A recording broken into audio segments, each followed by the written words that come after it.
আলাইকুম। সবাইকে আজকে রসায়ন ক্লাসে স্বাগত জানাচ্ছি। আজকে আমাদের রসায়নের প্রথম লেকচার। তাহলে শুরু করা যাক। শুরুতে আমরা আমাদের ক্লাসের টপিকগুলো দেখে নেব। তো এখানে শুরুতে আমরা রেখেছি অলিম্পিয়াড লেভেল কোশ্চেন সম্পর্কে ধারণা রাখার বিষয়টা। এটা একটু এখানে আলোচনা করে দিই যে সাধারণভাবে আমাদের যে স্কুল কলেজের প্রশ্নগুলো হয় সেগুলো হয় কিন্তু এক্সারসাইজ বেসড, মানে আমাদেরকে ক্লাসে একটা বিষয় পড়ানো হয় এবং পরীক্ষায় ওই বিষয় থেকে ওই একই ধারায় প্রশ্ন করা হয়। যারা একটু চর্চা করে বা ওই সম্পর্কে ধারণা আছে তারা আনসার করতে পারে। আর অলিম্পিয়াডে আসে মূলত প্রবলেমস প্রবলেমস আর এক্সারসাইজের ভিতরে ডিফারেন্স আছে। প্রবলেমস যেটা সলভ করতে হয়, আর এক্সারসাইজ সেটা শুধু কি করতে হয়,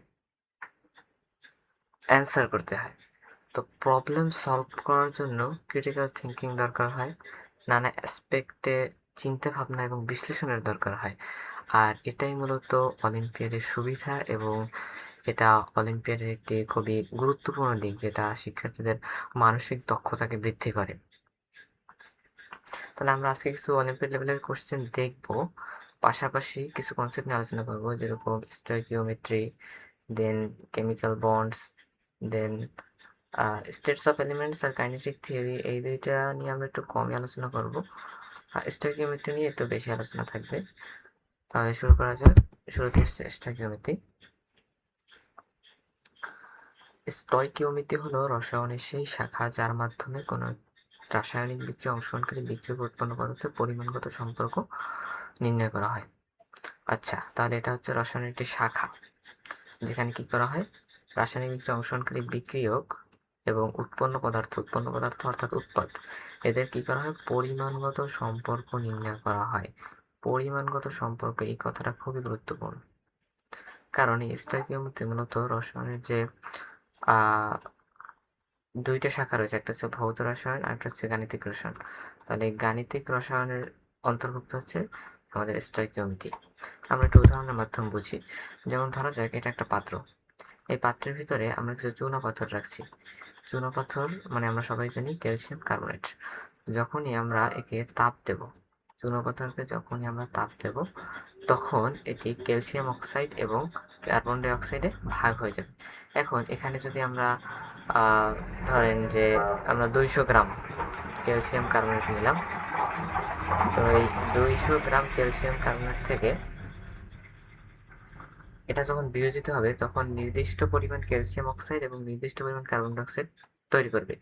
এই যে ক্যালসিয়াম কার্বনেট অর্থাৎ বিক্রিয়কের পরিমাণ থেকে আমরা উৎপাদের পরিমাণ হিসাব নিকাশ করছি, এই পদ্ধতিটা বা এই সিস্টেমটা বা এই যে একটা আলাদা শাখা বা আলাদা একটা দিক রসায়নের, সেটি মূলত স্টয়কিওমেট্রি। তো এটা মূলত আণবিক ভর থেকে হিসাব নিকাশ করা হয়, এর জন্য সূত্র রয়েছে। আমরা একটু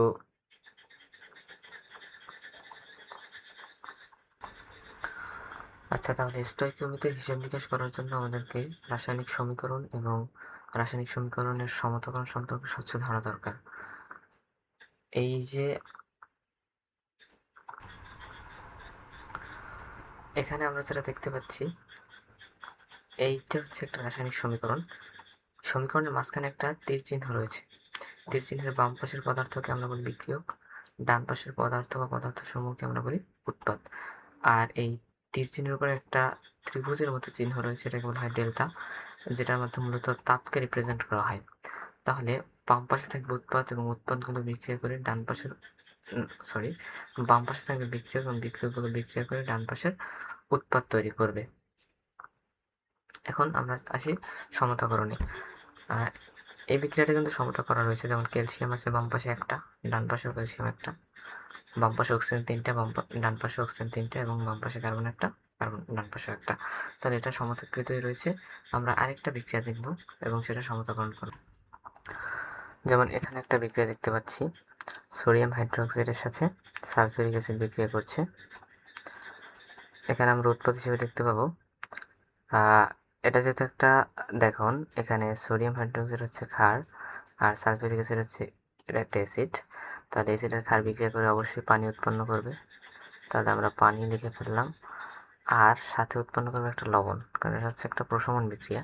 আর আমরা জানি সকল প্রশমন বিক্রিয়ায় লবণ এবং পানি উৎপন্ন হয়। তাহলে লবণটা কী হবে? লবণটা হবে সোডিয়াম সালফেট। সোডিয়াম সালফেট, সোডিয়ামের সংকেত লিখলাম Na এবং সালফারের সংকেত লিখব SO4।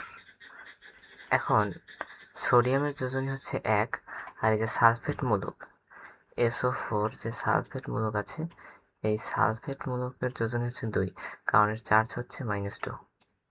তাহলে যখনই একটা যৌগ লিখতে হয় তখন কি যোজনী আদান প্রদান করতে হয়, তাই সালফেটের যোজনী যাবে সোডিয়ামের কাছে, অর্থাৎ Na2SO4। এটা হচ্ছে আমাদের সোডিয়াম সালফেট, আর এটা হচ্ছে আমাদের পানি। এখন দেখি তো দুই পাশে সমতা আছে কিনা। এই পাশে সোডিয়াম আছে 1টা, আর এই পাশে সোডিয়াম আছে 2টা, তাহলে সমতা নেই। তাহলে যখনই বিক্রিয়ার সমতা থাকবে না, তখন আমাদের সমতা করার জন্য সহগ বা গুণিতক বসাতে হবে। যেমন এই পাশে যদি আমরা সোডিয়াম হাইড্রোজেনের সামনে 2 বসাই, তাহলে 2টা সোডিয়াম হয়ে যাচ্ছে এবং এই পাশে 2টা সোডিয়াম হয়ে যাচ্ছে। তারপরে এখানে অক্সিজেন আছে 1টা, এই একটা 2টা, আর এই পাশে অক্সিজেন আছে 4টা, আর সরি, এখানে অক্সিজেন আছে 4টা, আর এই একটা 5টা, আর এই পাশে আছে কয়টা? 5টা। আর এই পাশে সালফার আছে 1টা, এ পাশে সালফার 1টা, হাইড্রোজেন 2, আর এই জায়গায় হাইড্রোজেন আছে 2টা, 2 2 4টা, এখানে আছে 2টা, তাহলে এখানে 2 দিয়ে দিলেই কিন্তু আমাদের সমতা হয়ে যাচ্ছে। তাহলে এভাবে বিক্রিয়ার সমতা করতে হয়। আশা করি আমরা বুঝতে পেরেছি। সমতা করার পর এখন যদি আমরা একটু হিসাব নিকাশের দিকে তাকাই, তাহলে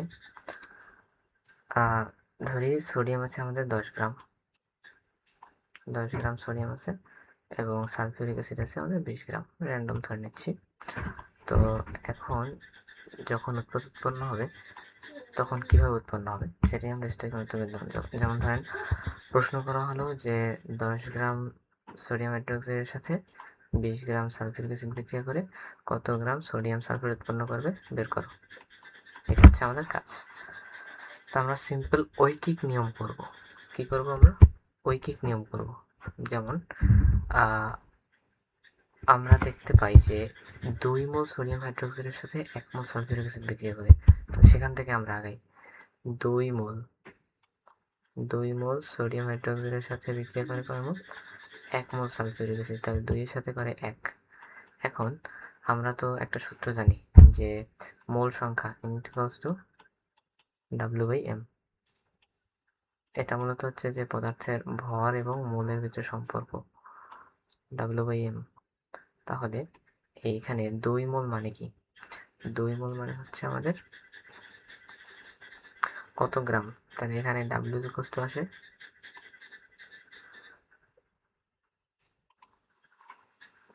তাহলে এই সূত্র থেকে আমরা লিখতে পারি W নিচের m ওই পাশে গুণ হয়ে গেলে n × m।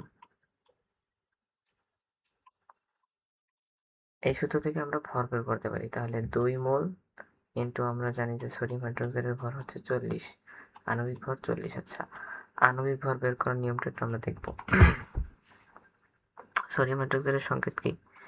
NaOH। দুঃখিত, তাহলে সোডিয়াম হাইড্রোক্সাইডের সংকেত হচ্ছে NaOH।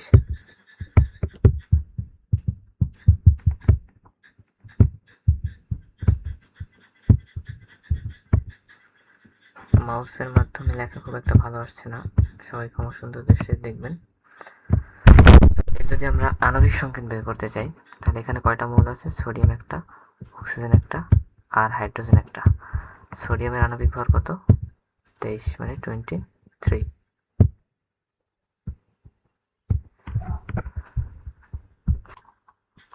তাহলে সোডিয়ামের ভর 23, অক্সিজেনের ভর কত? অক্সিজেন 8 নম্বর মূল ভর ডাবল 16। হাইড্রোজেনের ভর কত? হাইড্রোজেন 1 নম্বর মূল ভর ডাবল 2। দুঃখিত, হাইড্রোজেনের কোনো নিউট্রন নেই, তাই এর ভর 1। তাহলে মোট ভর কত হলো? 16 আর 1 17, 17 আর 23 মিলে আমাদের হয় 40। তাহলে এইভাবে আমরা পেলাম যে সোডিয়াম হাইড্রোক্সাইড আণবিক ভর হচ্ছে 40। তাহলে এর 2 মোলের ভর হচ্ছে 80 গ্রাম। 2 মোলের ভর হচ্ছে কত গ্রাম? 80 গ্রাম। তাহলে 80 গ্রাম আমাদের বিক্রি করছে 1 মোল সালফিউরিক অ্যাসিড। 1 মোল সালফিউরিক অ্যাসিডের ভর হচ্ছে 98 গ্রাম।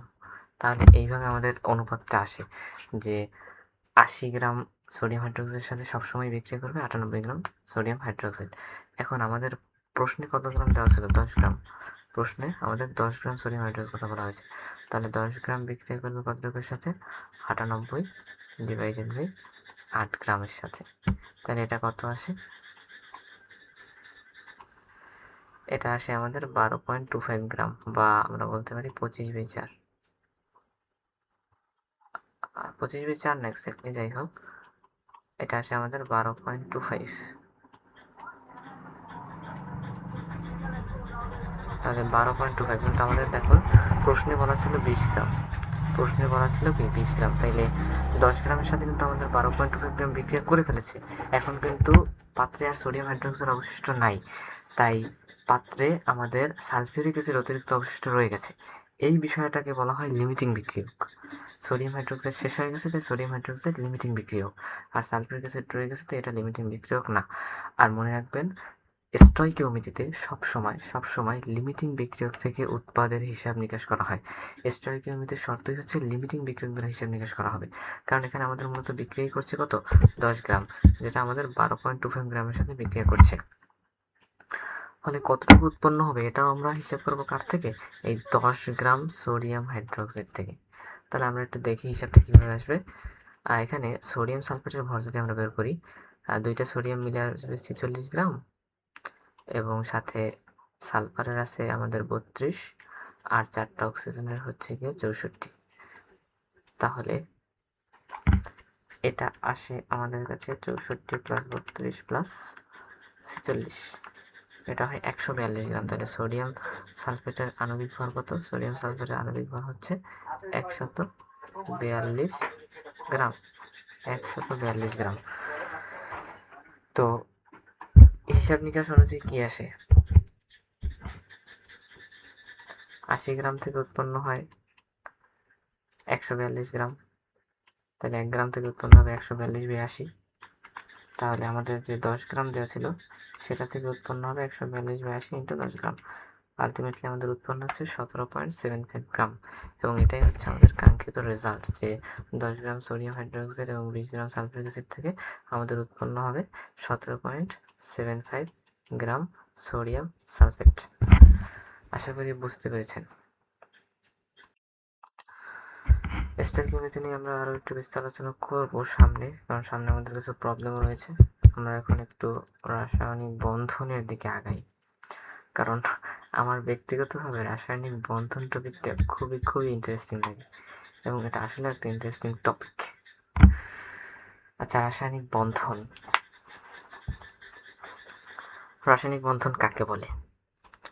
মৌলসমূহ স্থিতিশীলতা অর্জনের জন্য একটি মৌল অপর মৌলের সাথে যুক্ত হয়। এই যে যুক্ত হওয়া বা বল দ্বারা আবদ্ধ হওয়া, এই প্রক্রিয়াটাই হচ্ছে রাসায়নিক বন্ধন। বইয়ের সংজ্ঞা অনুযায়ী যে একাধিক মৌলসমূহের পরমাণু পরস্পর যে বলের মাধ্যমে যুক্ত থাকে, সেটাই হচ্ছে রাসায়নিক বন্ধন। সহজ কথা, মৌলসমূহ যুক্ত হয়ে হচ্ছে বন্ধন। বন্ধন মানেই আমরা বুঝি যুক্ত হওয়া। তো এ নিয়ে আমাদের কোনো কনফিউশন নেই। এখন আমরা একটা প্রকারভেদ নিয়ে একটু বিস্তর আলোচনা করব এখানে।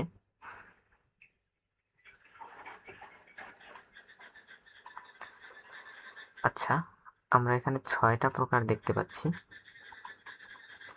আয়নিক বন্ধন, সমযোজী বন্ধন, এই দুইটা আমাদের খুব পরিচিত। ধাতব বন্ধন অনেকটা পরিচিত। সন্নিবেশ, হাইড্রোজেন এবং ভ্যান ডার ওয়ালস, এই তিনটা অনেকের পরিচিত নাই হতে পারে, অসুবিধা নেই, আমরা এই নিয়ে আলোচনা করব। শুরুতে আসছে আয়নিক বন্ধন। আমরা কিছু যৌগের এক্সাম্পল দেখতে পারি, যেমন সোডিয়াম ক্লোরাইড।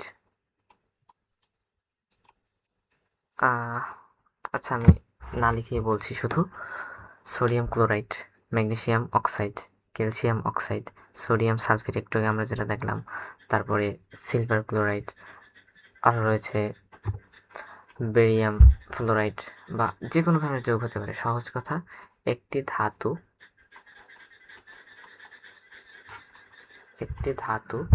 এর সাথে যখন আরেকটি অধাতু যুক্ত হবে, একটি ধাতুর সাথে যখন একটি অধাতু যুক্ত হবে, তখনই মূলত আমাদের আয়নিক বন্ধন তৈরি হবে। যেমন সোডিয়াম একটা ধাতু, এটি যখন একটি ফ্লোরিনের সাথে যুক্ত হবে তখন এটি তৈরি করবে সোডিয়াম ফ্লোরাইড নামক আয়নিক যৌগ। এটা কিভাবে তৈরি হয়? সহজ বিষয়। সোডিয়ামের শেষ কক্ষপথে একটা ইলেকট্রন থাকে, সে এটা ত্যাগ করে দেয়। আর ফ্লোরিনের শেষ কক্ষপথে 7টা ইলেকট্রন থাকে, সে সোডিয়ামের ত্যাগ করা ইলেকট্রনটি গ্রহণ করে নেয়। আর যেহেতু সোডিয়াম ত্যাগ করেছে, তাই সোডিয়াম পরিণত হয় ক্যাটায়নে সোডিয়াম প্লাস, আর ফ্লোরিন গ্রহণ করার কারণে এটা তৈরি হয় ফ্লোরিন মাইনাস অ্যানায়নে।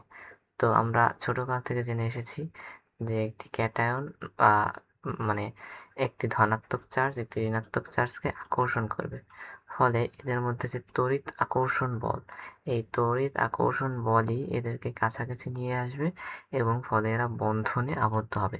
আর আমরা জানি যে এটা খুবই খুবই শক্তিশালী। কারণ কি, এদের মধ্যে কাজ করে কুলম্ব বল, আর কুলম্ব বলের সূত্র আমরা কি জানি? কে Q1 Q2 আর স্কোয়ার। তাহলে কে এর মান কিন্তু হিউজ, মানে 9 × 10⁹, আর Q1 Q2 আর স্কোয়ার মানে খুবই বৃহৎ একটি বল এদের মধ্যে ক্রিয়া করে। এই কারণেই আয়নিক যৌগগুলো খুবই স্টেবল হয়।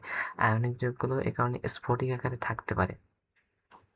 স্ফটিক তো আমরা বুঝি ক্রিস্টাল বা অনেকটা মানে ঘন আকৃতির একটা শেপ তৈরি করে, একটা সুস্থিত শেপ তৈরি করে।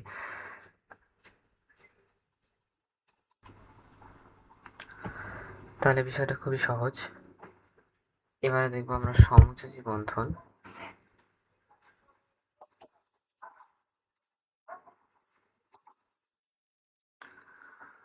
আচ্ছা, এখানে একটা স্টয়কিওমেট্রির কোশ্চেন আছে, পরে দেখছি। আমরা একটু বন্ধনটা শেষ করে আসি। আয়নিক বন্ধন দেখে ফেললাম, এবারে দেখব সমযোজী বন্ধন। সমযোজী এই কথাটাকে যদি আমরা একটু ভাঙি, সম মানে সমান, যোজী মানে কি? যোজ্যতা বা যোজনী। যোজ্যতা বা যোজনী কি? যেমন ধরে নিচ্ছি এটা হচ্ছে আমাদের কার্বনের শেষ কক্ষপথ। তো কার্বন মৌলের 6টা কি আছে? ইলেকট্রন আছে। এর ভিতরে প্রথম কক্ষপথে 2টা, শেষ কক্ষপথে 4টা। শেষ কক্ষপথ 4টা কিভাবে থাকবে? 4টা একদম আলাদা আলাদা ভাবে থাকবে, মানে বিজোড় অবস্থায়। কেন থাকবে? কারণ এটা উত্তেজিত অবস্থা। উত্তেজিত না হলে 2টা জোড়া, মানে একটা জোড়া থাকতো আর 2টা ভিন্ন থাকতো। যাই হোক, তো 4টা একদম বিজোড় অবস্থায় আছে। তাহলে এরা সবসময় চাবে জোড় হতে বা সর্বশেষ কক্ষপথে 8টা ইলেকট্রন অর্জন করতে। তাই এই যে কার্বন পরমাণু, এর মূলত এখনো 4টি ইলেকট্রন গ্রহণের বা 4টি ইলেকট্রন শেয়ারের ক্ষমতা আছে, অর্থাৎ এর বন্ধন গঠনের ক্ষমতা আছে। তার মানে এর যোজ্যতা হচ্ছে 4।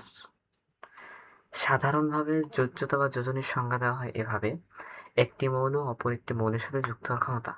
তাহলে আমরা দেখতে পাচ্ছি কার্বন পরমাণু 4টা ইলেকট্রন আদান প্রদান বা ভাগাভাগির মাধ্যমে যুক্ত হওয়ার ক্ষমতা রাখে, তাই এর যোজনী হচ্ছে 4। একইভাবে অক্সিজেনের ক্ষেত্রে আমরা দেখব যে সর্বশেষ কক্ষপথে আছে 6টা, তাই আরো 2টা নিতে পারবে, তাই অক্সিজেনের যোজ্যতা হচ্ছে 2। এখন এই যে নামটা সমযোজী মানে কি? সমান যোজনী বা সমান যোজ্যতা। এটা দ্বারা কি বোঝায়? ধরেন পানি H2O, এটা তো পানি। পানির অপর নাম কি? জীবন। যাই হোক, রসায়নে পানিকে বলা যায় ডাইহাইড্রোক্সাইড, যেটা আমরা কেউ বলি না। আর একটু কঠিন ভাবে বললে ডাইহাইড্রোক্সি মনোঅক্সাইড। যাই হোক, পানি H2O। এখন এটা একটা সমযোজী যৌগ। এখানে আমাদের অক্সিজেন আছে, তার সাথে 2টা হাইড্রোজেন আছে। এখানে একটা হাইড্রোজেন, এখানে একটা হাইড্রোজেন। অক্সিজেনের সাথে এই হাইড্রোজেন একটা সমযোজী বন্ধন তৈরি করেছে, এই হাইড্রোজেন একটা সমযোজী বন্ধন তৈরি করেছে। এক একটা বন্ধন একজোড়া ইলেকট্রনের মাধ্যমে তৈরি হয়। যে এখানে একটা ইলেকট্রন, এখানে একটা ইলেকট্রন, আবার এখানে একটা ইলেকট্রন, এখানে একটা ইলেকট্রন। একজোড়া ইলেকট্রন মিলে একটা বন্ধন তৈরি করেছে। এখন আমরা যদি এই বন্ধনটার দিকে তাকাই, এটা হচ্ছে একটা সমযোজী বন্ধন। এই একটা সমযোজী বন্ধনে অক্সিজেন একটা ইলেকট্রন শেয়ার করেছে, হাইড্রোজেন একটা ইলেকট্রন শেয়ার করেছে। তার মানে কি, অক্সিজেনও যতটুকু যোজনী দিয়েছে, হাইড্রোজেনও ততটুকু যোজনী দিয়েছে, মানে সমান যোজনী শেয়ার করার মাধ্যমে তারা বন্ধন গঠন করেছে। তাই এই বন্ধনটার নাম হচ্ছে সমযোজী বন্ধন বা কোভ্যালেন্ট বন্ড। একই কাহিনী এখানে ঘটেছে। আর অক্সিজেনের যেহেতু মানে 6টা ইলেকট্রন থাকবে শেষ কক্ষপথে, তাই এর 4টা ইলেকট্রন এখনো কিন্তু মুক্ত জোড় আছে, জোড়া আকারই আছে কিন্তু বন্ধন গঠন করেনি, মুক্ত জোড় বা লোন পেয়ার। আর ইন্টারেস্টিং বিষয় হচ্ছে এই যে 4টা লোন পেয়ার, এই লোন পেয়ারের বিকর্ষণে এই বন্ধন দুইটা অনেকটা কাছাকাছি চলে আসে। মানে বন্ধন দুইটা স্বাভাবিক অবস্থায় কি থাকা উচিত, দুইটা দুই দিকে, মানে এদের মধ্যবর্তী কোণ হওয়া উচিত ছিল 180 ডিগ্রি, কিন্তু তেমনটা না হয়ে এরা কাছাকাছি চলে আসে কিছুটা, এবং এদের মধ্যবর্তী কোণ তখন হয়ে যায় 104.5 ডিগ্রি। বিষয়টা কিন্তু খুবই মজার।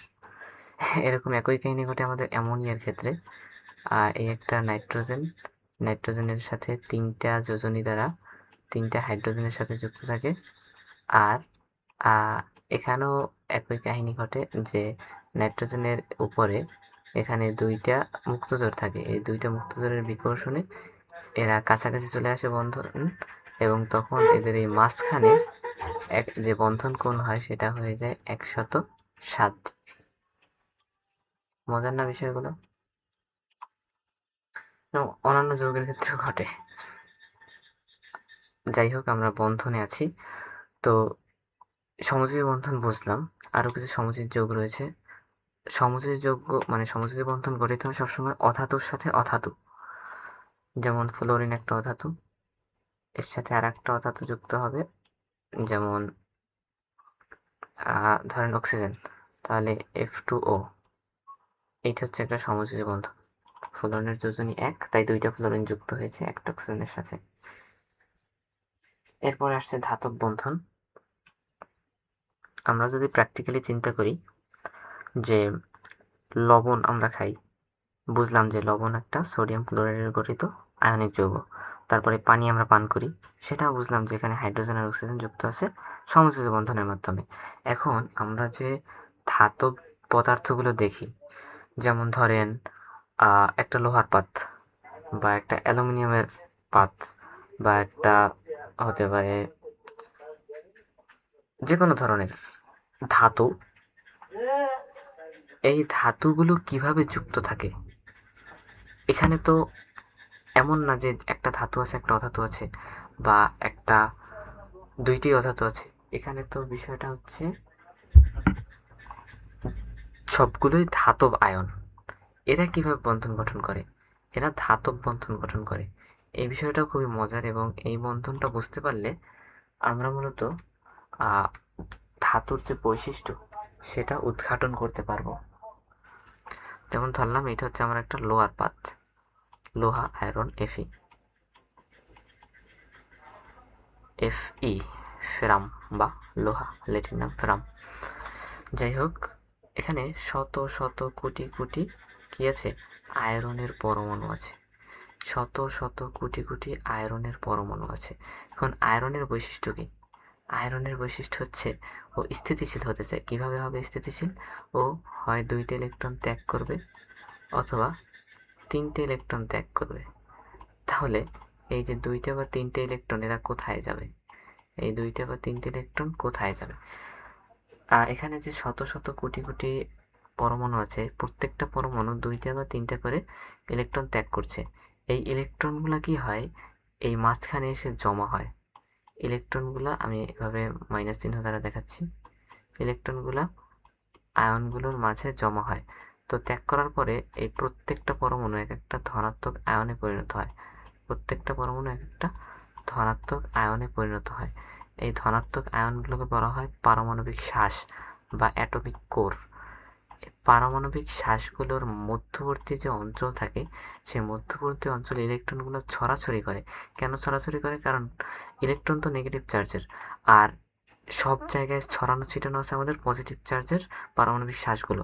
তাই কখনো এই পজিটিভ আয়নটা আকর্ষণ করে, কখনো অন্য পাশেরটা আকর্ষণ করে, ফলে একটা গতিশীল অবস্থা বিরাজ করে।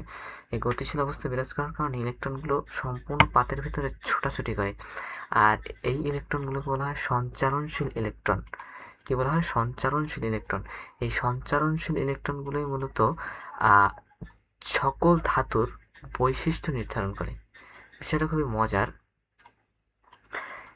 আমরা কি জানি যে কেউ একজন কারেন্টে আঘাত পেলে বা বিদ্যুৎ স্পৃষ্ট হলে তাকে বাঁশ বা লাঠি দ্বারা আলাদা করা হয়, কারণ বাঁশ, লাঠি, কাঠ এগুলো হচ্ছে বিদ্যুৎ অপরিবাহী, আর ধাতু হচ্ছে বিদ্যুৎ পরিবাহী। কারণ ধাতুতে সঞ্চারণশীল ইলেকট্রন আছে, অধাতুতে সঞ্চারণশীল ইলেকট্রন নেই।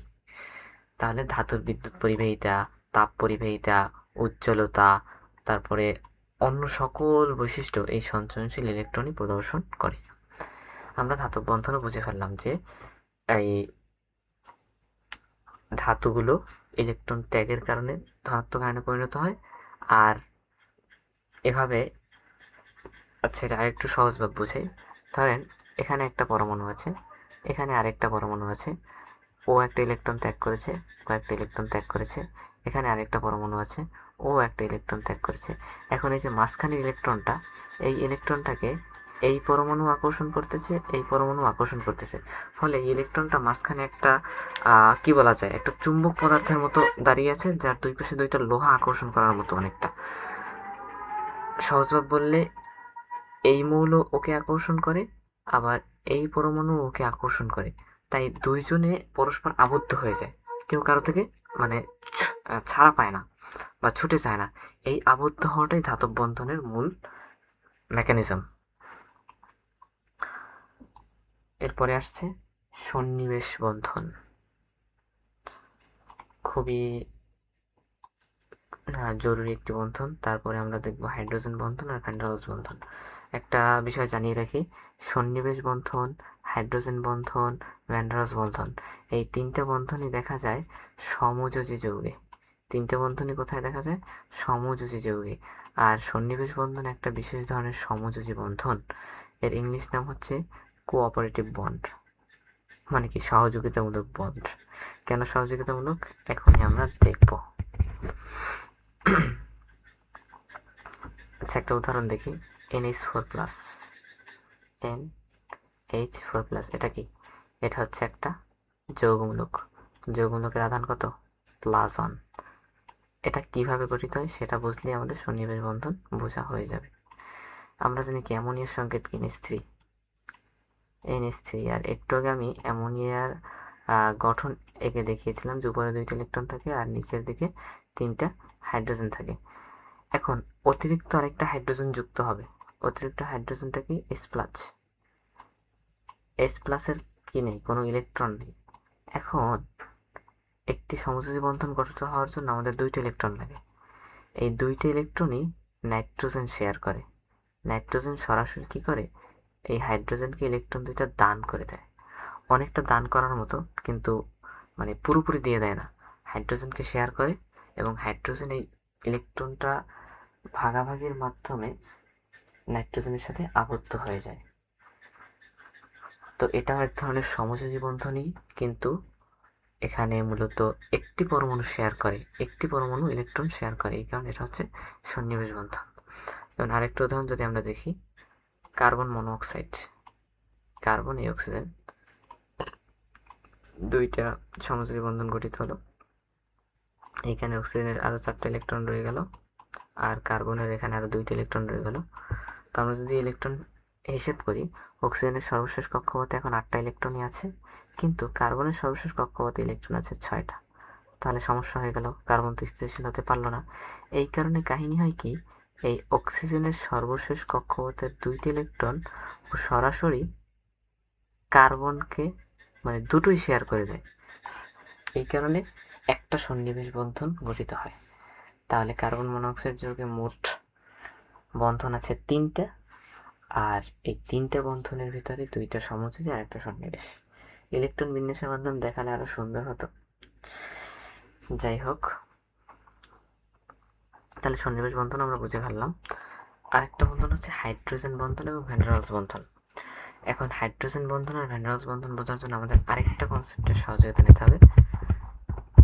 সেই কনসেপ্টটা হচ্ছে পোলারিটি।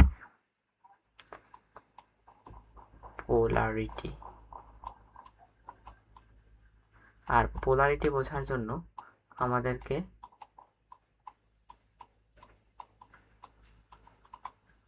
একটা বিষয় বুঝতে হবে, সেটা হচ্ছে ইলেকট্রোনেগেটিভিটি, ইএন, ইলেকট্রোনেগেটিভিটি বা তড়িৎ ঋণাত্মকতা।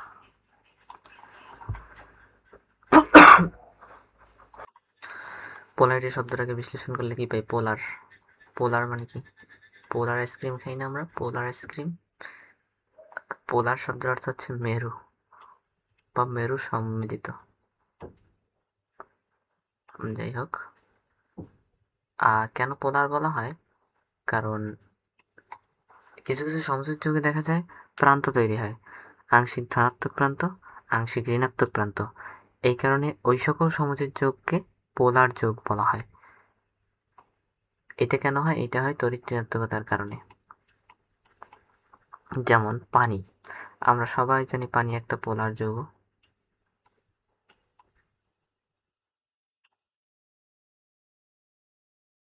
এই পানিতে, আমরা পানির মডেল লিখেছিলাম, সেটা একটু দেখি। এই যে পানি, তো এই পানিতে অক্সিজেনের যে তড়িৎ ঋণাত্মকতা, অক্সিজেনের তড়িৎ ঋণাত্মকতা কত? অক্সিজেনের তড়িৎ ঋণাত্মকতা হচ্ছে 3.5। তড়িৎ ঋণাত্মকতার মান হচ্ছে 3.5। আর হাইড্রোজেনের তড়িৎ ঋণাত্মকতার মান হচ্ছে 2.1। তাহলে তড়িৎ ঋণাত্মকতা হচ্ছে যে সমযোজী বন্ধনে আবদ্ধ যে বন্ধন জোড়া ইলেকট্রনগুলো, এই ইলেকট্রনগুলোকে কোনো একটি মৌল কত জোরে আকর্ষণ করতে পারে, সেইটি হচ্ছে আমাদের তড়িৎ ঋণাত্মকতার মান। তো কত জোরে আকর্ষণ করতে পারে সেটা আমরা দেখলাম। অক্সিজেনের মান হচ্ছে 3.5 আর হাইড্রোজেনের মান হচ্ছে 2.1। তাহলে হিউজ ডিফারেন্স। কত ডিফারেন্স? 1 পয়েন্ট কত আসে এটা? 1.4 আসে খুব সম্ভবত। তাহলে 1.4 হচ্ছে ডিফারেন্স। তো 1.4 ডিফারেন্স হওয়ার কারণে মূলত ইলেকট্রনগুলো অক্সিজেনের নিউক্লিয়াসের খুব কাছে চলে যায়। তাই অক্সিজেন হয়ে যায় আংশিক ঋণাত্মক, হাইড্রোজেন হয়ে যায় আংশিক ধনাত্মক। এই বিষয়টাকে বলা হয় পোলারিটি। তড়িৎ ঋণাত্মকতা যদি আমরা একটু ভালোভাবে বুঝতে চাই, তাহলে দেখেন পর্যায় সারণীতে এই ধরেন আমাদের একটা পর্যায় সারণী, এই যে পর্যায় সারণী। তো এই পর্যায় সারণীতে এইখানে আছে হাইড্রোজেন, এই ঘরে আমাদের হাইড্রোজেন আছে। আর অক্সিজেন কোথায় আছে? অক্সিজেন আছে এই যে 16 নম্বর ঘরের 2 নম্বর পর্যায়ে। তাহলে অক্সিজেন একদম ডানে আর হাইড্রোজেন একদম বামে। কার আকার বড়? অবশ্যই অক্সিজেনের আকার বড়, কিন্তু অক্সিজেন ডানে হওয়ার কারণে আর এর কক্ষপথ সংখ্যা একটি বেশি বা ইলেকট্রন সংখ্যা বেশি হওয়ার কারণে দেখা যায় নিউক্লিয়াসের যে আকর্ষণ ক্ষমতা, এইটা হাইড্রোজেনের থেকে বেশি, অনেক বেশি। তাই এটি মূলত বন্ধনজ ইলেকট্রনগুলোকে নিজের দিকে টেনে নেয় আর আংশিক ঋণাত্মক চার্জ প্রাপ্ত হয়। তাহলে পোলারিটির ধারণা আমরা পেলাম। এখন দুইটা কথা বলবো, দুইটা কথার মাধ্যমেই আমাদের হাইড্রোজেন বন্ধন আর ভ্যান ডার ওয়ালস বন্ধন একদম ক্লিয়ার হয়ে যাবে। কথা দুইটা কি? কথা দুইটা হচ্ছে, এক নম্বর কথা, দুই নম্বর কথা।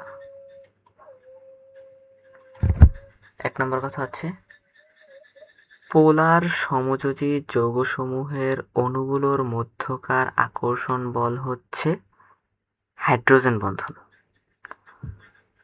পোলার যৌগসমূহ পরস্পরের মধ্যে যে বন্ধন তৈরি করে সেটা হচ্ছে হাইড্রোজেন বন্ধন। সহজভাবে বললে, পোলার যৌগের অণুসমূহ পরস্পর যে বন্ধনে আবদ্ধ থাকে সেটাই হচ্ছে হাইড্রোজেন বন্ধন। আর অপোলার যৌগের অণুসমূহের মধ্যে যে দুর্বল আকর্ষণ বল কাজ করে সেটা হচ্ছে ভ্যান ডার ওয়ালস বন্ধন। তাহলে এইটাই হচ্ছে একটা মৌলিক পার্থক্য। যেমন ধরেন এই একটা পানির অণু, পানির অণুকে এভাবে দেখানো যায় যে এই অক্সিজেন আর এই দুই হাতে দুইটা হাইড্রোজেন। তো অক্সিজেন তো নেগেটিভ, হাইড্রোজেন তো পজিটিভ। আবার এখানে আরেকটা অণু আছে, মানে ধরেন একটা পানির গ্লাস, তো পানির গ্লাসে তো লক্ষ লক্ষ কোটি কোটি পানির অণু আছে। এখন এই একটা অণু আরেকটা অণুকে আকর্ষণ করবে। কেন করবে? কারণ এই অণুর যে হাইড্রোজেন আয়নটা আছে সেটা হচ্ছে ধনাত্মক, মানে আংশিক ধনাত্মক, আর এই অণুর যে অক্সিজেন আছে সেটা হচ্ছে আংশিক ঋণাত্মক। তাই এদের মধ্যে একটা আকর্ষণ বলের মাধ্যমে বন্ধন তৈরি হবে। আর ইন্টারেস্টিং বিষয় কি জানেন? ইন্টারেস্টিং বিষয় হচ্ছে গাছ গাছ কি করে? মাটির শিকড়ের মাধ্যমে মাটি থেকে পানি উত্তোলন করে।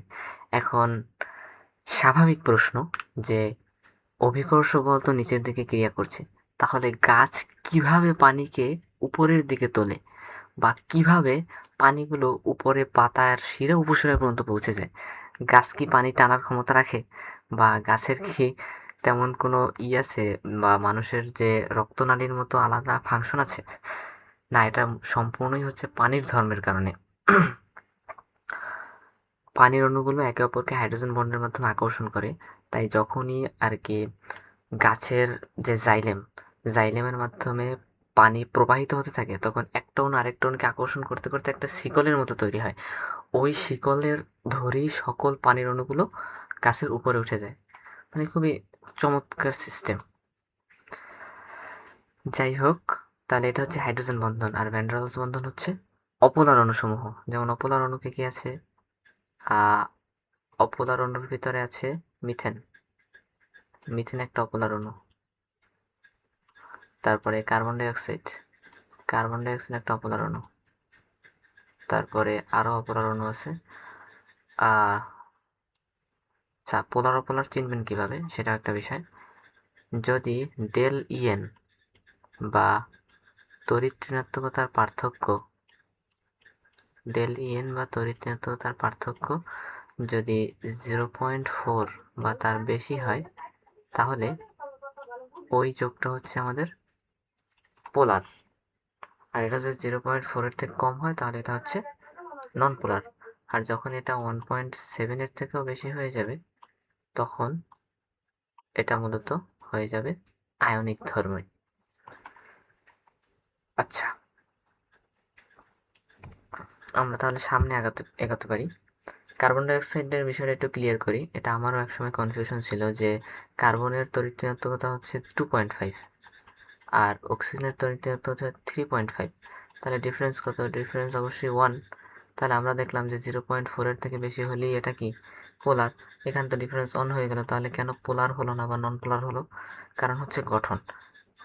কার্বন থাকে মাঝখানে, এর এক পাশে থাকে অক্সিজেন, বাকি আরেক পাশে থাকে আরেকটা অক্সিজেন। তাহলে অক্সিজেনের তো তড়িৎ ঋণাত্মকতা বেশি, তাই ও অবশ্যই ইলেকট্রনকে এ পাশ থেকেও নিজের দিকে টানবে, আবার এ পাশ থেকেও নিজের দিকে টানবে।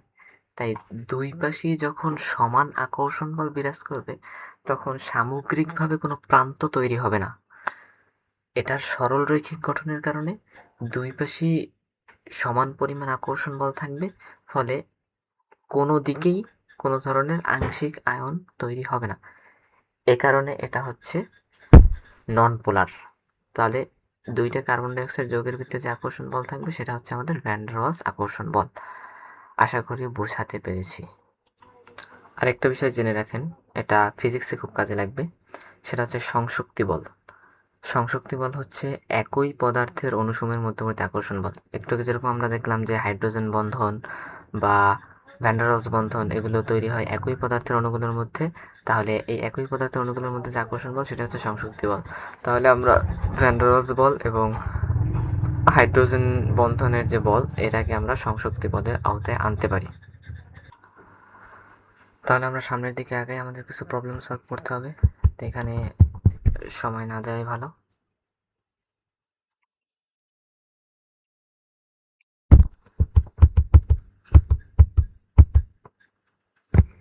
তো আমাদের বন্ধন শেষ। এরপরে আমরা কিছু অলিম্পিয়াডের কোশ্চেন রেখেছি, এখানে বেশ কিছু কোশ্চেনই আছে। তার পরবর্তী আমাদের টপিক হচ্ছে বিক্রিয়ার হার, তাহলে এটা আমরা পরে দেখব। এখন আমরা মূলত স্টয়কিওমেট্রি থেকে কিছু প্রবলেম সলভ করব। এটা হচ্ছে আমাদের প্রথম প্রবলেম। কি বলেছে? আনাম একদিন ল্যাবে একটা এক্সপেরিমেন্ট করার সময় কার্বন ডাইঅক্সাইডের খুব প্রয়োজন ছিল, কিন্তু ল্যাবে ছিল মাত্র কয়েকটি বিকারক। যাই হোক, বুদ্ধিমান আনাম সেই কয়েকটি বিকারক দিয়ে বিক্রিয়া শুরু করলো। সে 2 মোল হাইড্রোজেন পারঅক্সাইড এবং 2 মোল ক্যালসিয়াম পারক্লোরেট এর বিয়োজন ঘটিয়ে উৎপাদ উৎপন্ন করলো। তারপর সেই উৎপাদগুলো ব্যবহার করে মিথেনের দহন ঘটালো। তুমি কি মনে করো আনাম কার্বন ডাইঅক্সাইড তৈরি করতে সক্ষম হবে? করলেও সর্বোচ্চ কত মোল কার্বন ডাইঅক্সাইড উৎপন্ন হবে? আচ্ছা, সহজভাবে বলি। কার্বন ডাইঅক্সাইড দরকার আমাদের, কিন্তু ছিল না। এই কারণে বুদ্ধিমান আনাম কি করলো? সে হাইড্রোজেন পারঅক্সাইড এবং ক্যালসিয়াম পারক্লোরেটের বিয়োজন ঘটালো। বিয়োজন ঘটিয়ে উৎপাদ তৈরি করলো। তারপর সেই উৎপাদগুলো ব্যবহার করে মিথেনের দহন ঘটালো। এখানে কিন্তু আমাদেরকে একটা হিন্ট দেওয়া আছে। সেই হিন্টটা হচ্ছে দহন। আমরা জানি, সবাই জানি যে দহন মানেই হচ্ছে অক্সিজেনের সাথে বিক্রিয়া করানো। তাইলে মিথেনের দহন ঘটানো মানে অবশ্যই এখানে মিথেনের সাথে অক্সিজেনের বিক্রিয়া করানো হবে। তাহলে এটুকু আমাদের ক্লিয়ার। এখন বলছে যে আনাম কার্বন ডাইঅক্সাইড তৈরি সক্ষম হবে কিনা। আর আমরা সবাই জানি যে মিথেন হচ্ছে একটা হাইড্রোকার্বন, আর হাইড্রোকার্বনের দহনে সবসময় কার্বন ডাইঅক্সাইড এবং পানি তৈরি হয়। কিন্তু এখানে তারা একটা টুইস্ট রেখে দিয়েছে। তাহলে কার্বন ডাইঅক্সাইড যে উৎপন্ন হবে এটা আমরা সবাই ক্লিয়ার, কিন্তু সর্বোচ্চ কতটুকু উৎপন্ন হবে সেটাও আমাদেরকে বের করতে হবে। আর সেটার জন্য দরকার আমাদের এই সংখ্যাটা। সে 2 মোল হাইড্রোজেন পারঅক্সাইড ও 2 মোল ক্যালসিয়াম পারক্লোরেটের বিয়োজন ঘটিয়ে উৎপাদ উৎপন্ন করলো। মানে এখানে আমাদের দুইটা যৌগ বিয়োজিত হবে। একটা হচ্ছে হাইড্রোজেন পারঅক্সাইড। এই হাইড্রোজেন পারঅক্সাইড বিয়োজিত হয়ে অক্সিজেন উৎপন্ন হবে। আবার এই ক্যালসিয়াম পারক্লোরেট বিয়োজিত হয়ে অক্সিজেন উৎপন্ন হবে। তাহলে বিক্রিয়াটা যদি আমরা দেখি, হাইড্রোজেন পারঅক্সাইড বিয়োজিত হয়ে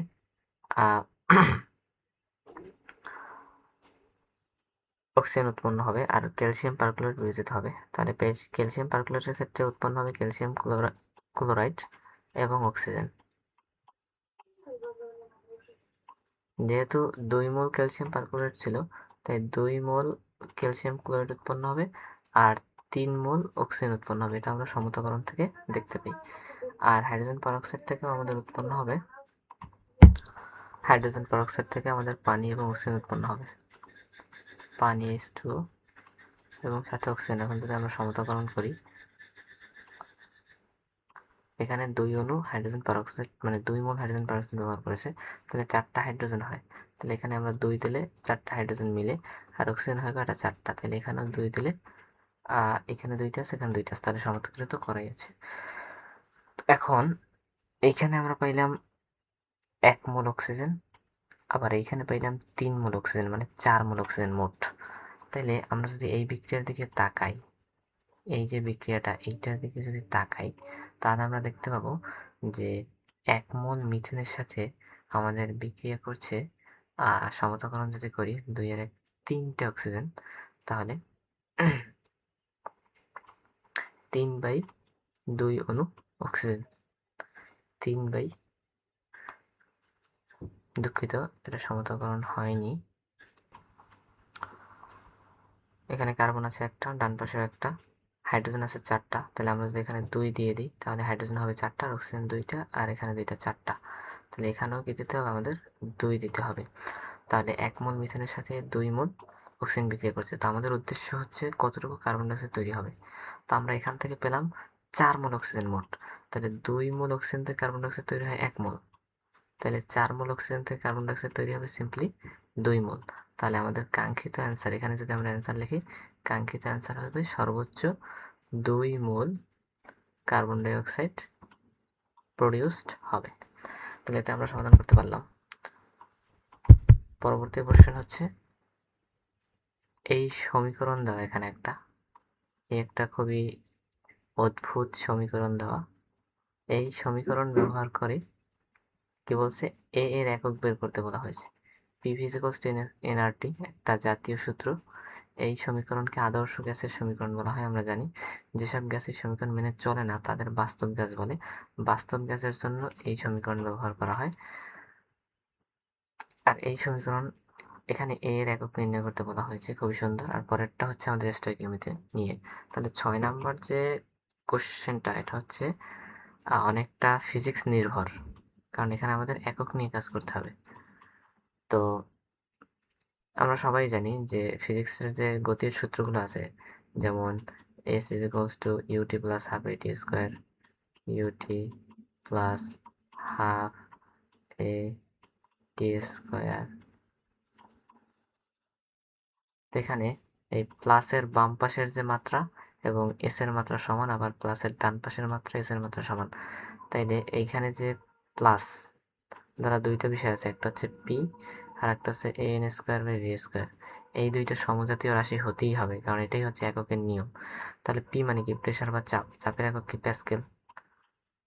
আর এই পাশে আছে আমাদের এ এন স্কোয়ার বাই 4। তাহলে এ এর একক আমাদের দরকার, এন স্কোয়ার। এন হচ্ছে গিয়া মোল এবং ভি স্কোয়ার হচ্ছে কি আয়তন। তাহলে আমরা যদি এ কে এক পাশে রাখি, এ সমান আসবে p v square divided by n square. তাহলে এখান থেকে আমাদের একক বের হয়ে আসবে। পি এর জন্য একক হচ্ছে প্যাসকেল, চাপের এসআই একক। আর ভি স্কোয়ারের জন্য হচ্ছে কি আমাদের আয়তনের একক কি? আয়তনের একক হচ্ছে লিটার বলা যায়, লিটারের উপর স্কোয়ার। এবং নিচে হচ্ছে এন মানে মোল, মোলের একক তো মোল, মোলের উপর স্কোয়ার। তাহলে এটি হচ্ছে আমাদের এ এর একক। দুঃখিত। পরবর্তী প্রশ্নটা হচ্ছে আমাদের স্টয়কিওমেট্রি নিয়ে, যে একটি নির্দিষ্ট হাইড্রোকার্বনের 2 গ্রাম পরিমাণকে সম্পূর্ণ দহন করে 6.676 গ্রাম কার্বন ডাই অক্সাইড পাওয়া যায়, সেই হাইড্রোকার্বনের স্থূল সংকেত কি? খুবই সুন্দর একটা প্রশ্ন। স্থূল সংকেত, স্থূল সংকেত মানে কি? সংকেত দুই ধরনের, একটা হচ্ছে আণবিক সংকেত আর একটা হচ্ছে স্থূল সংকেত। স্থূল সংকেত যেখানে শুধুমাত্র পরমাণু সমূহের বা মৌলসমূহের অনুপাতকে প্রকাশ করা হয়। তো আমরা এটা সরাসরি হিসাব নিকাশ করি। একটি নির্দিষ্ট হাইড্রোকার্বন, ধরলাম হাইড্রোকার্বনটা হচ্ছে CXHY। হাইড্রোকার্বন তো আমরা চিনি যে শুধুমাত্র হাইড্রোজেন এবং কার্বনের সমন্বয়ে গঠিত যৌগ। এই হাইড্রোকার্বনের 2 গ্রাম পরিমাণকে দহন করে 6.76 গ্রাম কার্বন ডাই অক্সাইড পাওয়া যায়, সেই হাইড্রোকার্বনের স্থূল সংকেত কি?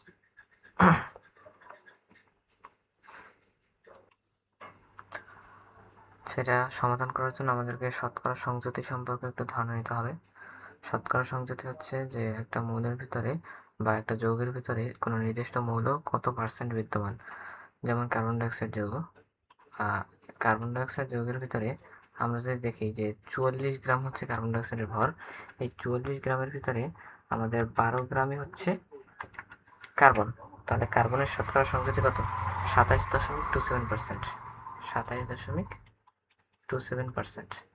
তাহলে আমাদেরকে বলা হয়েছে যে 6.76 গ্রাম কার্বন ডাইঅক্সাইড। তাহলে সিম্পলি এই 27.27%-এর সাথে আমরা এই 6.76 গ্রামকে গুণ করে দিলে পেয়ে যাব কতটুকু কার্বন আছে।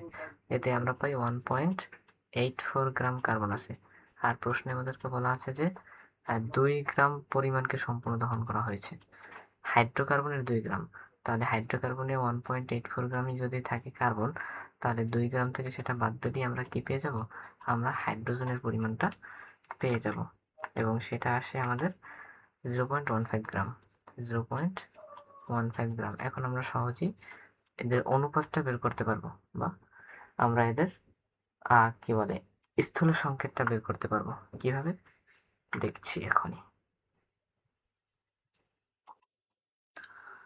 এখন এই পরিমাণকে আমরা যদি নিজ নিজ পারমাণবিক ভর দ্বারা ভাগ করে দিই এবং সেই ভাগফলের অনুপাত করি, তাহলে এটা চলে আসে।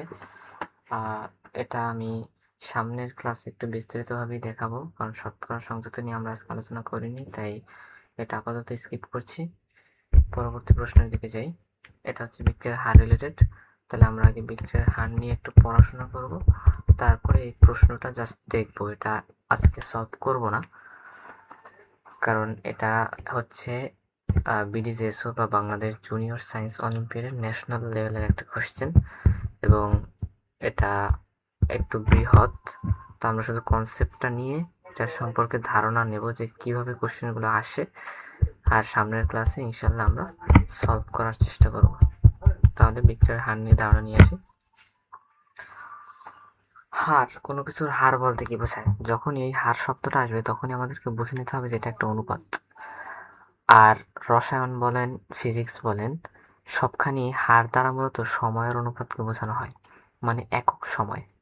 তাহলে একক সময়ে যতটুকু বিক্রিয়ক উৎপাদে পরিণত হয় তাকেই বিক্রিয়ার হার বলে। অর্থাৎ একক সময়ে যতটুকু বিক্রিয়া সম্পাদিত হয় সেটাই হচ্ছে বিক্রিয়ার হার। রাসায়নিক সাম্যাবস্থা কি? রাসায়নিক সাম্যাবস্থা হচ্ছে যে কোনো বিক্রিয়া সাধারণত কত ধরনের হয়? দুই ধরনের হয়। কিছু বিক্রিয়া আছে একমুখী, কিছু বিক্রিয়া আছে উভমুখী। তাহলে এই একমুখী আর উভমুখী বিক্রিয়া, একমুখী বিক্রিয়া তো সবসময় বিক্রিয়ক থেকে উৎপাদই তৈরি হয়, আর উভমুখী বিক্রিয়ার ক্ষেত্রে একসাথে দুইটা বিক্রিয়া চলে, বিক্রিয়ক থেকে উৎপাদে পরিণত হতে থাকে, আবার উৎপাদ থেকে বিক্রিয়কে পরিণত হতে থাকে। তাই সামনের দিকে যে বিক্রিয়াটা চলে এটাকে বলা হয় সম্মুখমুখী বিক্রিয়া, আর পিছনের দিকে যেটা চলে সেটাকে বলা হয় পশ্চাৎমুখী বিক্রিয়া। এখন এই দুইটা বিক্রিয়ার হার যখন সমান হয়ে যাবে তখনই আমরা বলবো রাসায়নিক সাম্যাবস্থা হয়েছে। মানে বিষয়টা এরকম যে আমরা যে ক্যালসিয়াম কার্বনেটের বিক্রিয়াটা দেখলাম শুরুর স্লাইডে, যে ক্যালসিয়াম কার্বনেট থেকে ক্যালসিয়াম অক্সাইড এবং কার্বন ডাইঅক্সাইড তৈরি হচ্ছে। কারণ এরা যদি বদ্ধ পাত্রে হয় অর্থাৎ কার্বন ডাইঅক্সাইড উড়ে যেতে না পারে তাহলে একই সাথে পশ্চাৎমুখীও একটা বিক্রিয়া চলবে। আর যখন এদের হার সমান হয়ে যাবে, হার মানে কি? মানে যখন এরা একই হারে চেঞ্জ হতে থাকবে তখন আসলে বাহ্যিকভাবে বোঝা যাবে না আদৌ বিক্রিয়া হচ্ছে কিনা। আর এই স্টেট বা এই দশাকেই বলা হয় বিক্রিয়ার সাম্যাবস্থা। সাম্যাবস্থা খুবই গুরুত্বপূর্ণ, কারণ এই সাম্যাবস্থার সাথে আমাদের লা-শাতেলিয়ান নীতি রিলেটেড।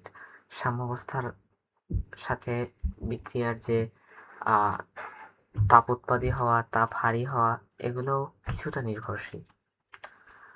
তাহলে আমরা বিক্রিয়ার হার বুঝলাম। হারের একটা গ্রাফ যদি আমরা আঁকার ট্রাই করি, যে গ্রাফে কি থাকে? দুইটা অক্ষ থাকে।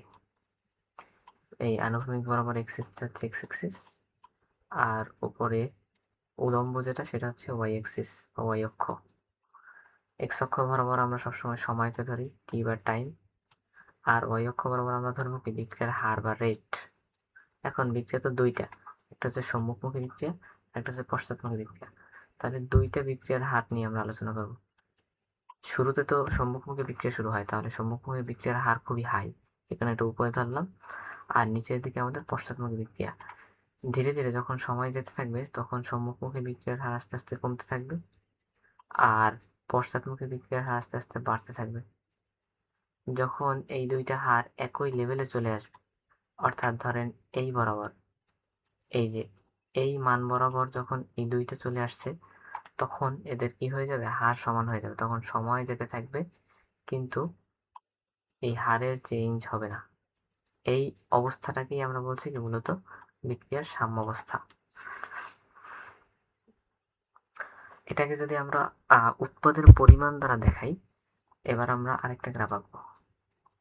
এই ওয়াই অক্ষ, এই আমাদের এক্স অক্ষ, আগের মতোই এক্স অক্ষ বরাবর সময় রয়েছে, আর ওয়াই অক্ষ বরাবর আছে আমাদের এবার বিক্রিয়কের পরিমাণ, বা আমরা যদি বলি রিঅ্যাকট্যান্টের অ্যামাউন্ট, এ দ্বারা প্রকাশ করলাম অ্যামাউন্ট বা পরিমাণকে। তাহলে শুরুতে কি হয়? বিক্রিয়ক খুবই হাই রেঞ্জে থাকে, বিক্রিয়ক খুবই হাই রেঞ্জে থাকে, আর উৎপাদ থাকে খুবই কম। ধীরে ধীরে কি হবে?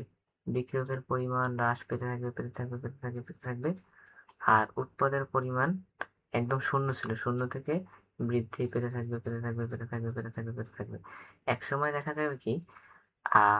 এ দুটা মিলিত না হলেও একসময় দেখা যাবে যে হারে উৎপাদ উৎপন্ন হচ্ছে একই হারে বিক্রিয়ক উৎপন্ন হচ্ছে। এবার কিন্তু এদের মান সমান হওয়ার দরকার নেই, কিন্তু এদের যে হার বা রেটটা সমান হয়ে গেছে, তখনও কিন্তু এরা সাম্যাবস্থায় পৌঁছাবে। তাহলে আমরা সাম্যাবস্থা সম্পর্কে কিছুটা ধারণা নিলাম। এখন প্রশ্নটা দেখি। প্রশ্ন করেছে যে খালিদের কাছে একটি গ্যাস জার ছিল যার মুখটি এমন একটি পিস্টন দিয়ে আটকানো যেটিকে উপরে নিচে সরিয়ে গ্যাস জারের আয়তন বাড়ানো কমানো যায়। জারের মধ্যে বলা আছে যে কিছু গ্যাসের মিশ্রণ ছিল, এই গ্যাসগুলোর মধ্যে বিক্রিয়া হচ্ছে প্রতিনিয়ত। বিক্রিয়ায় গ্যাসের অণুগুলোর ঘনমাত্রা বনাম সময় লেখচিত্র। দেখেন আমরা কিন্তু শুরুর যে লেখচিত্রটা আঁকলাম ঘনমাত্রা বনাম সময়, তারাও কিন্তু এখানে সেই লেখচিত্রটাই দিয়েছে। ওয়াই অক্ষ বরাবর ঘনমাত্রা বা কনসেন্ট্রেশন, আর এক্স অক্ষ বরাবর আছে আমাদের সময়। শুরুতে কি এই যে কালো দাগটা, এটা হচ্ছে কি আমাদের এই ডিসি গ্যাসের জন্য। এই ডিসি গ্যাসের ঘনমাত্রা খুব হাই ছিল, বিক্রিয়া করতে করতে করতে করতে এটা একদম কমে গিয়েছে। আর এই যে এই দুইটা গ্যাস হচ্ছে আমাদের ডিবি2 গ্যাসটা এবং এবি গ্যাসটা, এই দুইটা গ্যাসের হার ধীরে ধীরে বাড়তে রয়েছে সময়ের সাথে সাথে। তো আমরা দেখলাম যে কিছু একটা ধারণা করতে পারি এখানে, কারণ এই যে বিক্রিয়াটা আমাদের এখানে প্রশ্নে যে বিক্রিয়াটা দেওয়া রয়েছে, এইখানে বিক্রিয়ক কে কে, এবি এবং বি2সি, আর উৎপাদ কে কে, উৎপাদ হচ্ছে আমাদের এবিসি এবং ডিবি2। তাহলে বাম পাশে যারা আছে তাদের ঘনমাত্রা শুরুতে ছিল হাই, পরে ধীরে ধীরে হ্রাস পাইয়ে একসময় সমান্তরাল হয়ে গেছে। আবার উৎপাদ যারা আছে তাদের পরিমাণ বা ঘনমাত্রা বাড়তে বাড়তে একসময় সমান্তরাল হয়ে গেছে। তাহলে এটা হচ্ছে আমাদের বিক্রিয়ার সাম্যাবস্থা। এই পয়েন্ট থেকে সাম্যাবস্থা শুরু হয়েছে। এখন প্রশ্নগুলো দেখি। শুরুতে খালিদ পিস্টনটিকে স্থির রেখে দিল এবং বিক্রিয়ার এক পর্যায়ে পাওয়া ডেটা থেকে এই গ্রাফটি আঁকলো। তার ল্যাব অ্যাসিস্ট্যান্ট নাইম ভুল করে ওই গ্যাস জারে হিলিয়াম গ্যাস যোগ করে ফেললো। খালিদ এসে দ্রুত হিলিয়াম গ্যাসের প্রবাহ বন্ধ করে দিল এবং গ্যাসগুলোর ঘনমাত্রা বের করলো। 20 সেকেন্ড পর বিক্রিয়া এবং উৎপাদের ঘনমাত্রা কত হবে? কোশ্চেনটা এখানে যে 20 সেকেন্ড তো বিক্রিয়াও চলছে, পাশাপাশি ওই হিলিয়াম গ্যাসও যোগ করা হয়েছে। তাহলে এই 20 সেকেন্ড পর বিক্রিয়কের উৎপাদের ঘনমাত্রা কত হবে? পরের প্রশ্নটা বলা হয়েছে যে পরের দিন খালিদের পিস্টনটিকে এমনভাবে সচল রাখলো যাতে গ্যাস জারের অভ্যন্তরে চাপ ধ্রুব থাকে। আর এখানে এই যে আমরা একটা সূত্র দেখলাম না, আদর্শ গ্যাসের সূত্র PV is equals two nRT, এই সূত্রেরও প্রয়োগ রয়েছে বা এই সূত্র সম্পর্কিত কনসেপ্ট আছে, যা আমরা ইনশাল্লাহ সামনের ক্লাসে এই প্রশ্নটা সলভ করার চেষ্টা করব। আজকে শুধু দেখিয়ে রাখলাম। তাহলে ধন্যবাদ সকলকে এতক্ষণ ক্লাসটি মনোযোগ সহকারে করার জন্য। আজকে এখানেই বিদায় নিচ্ছি।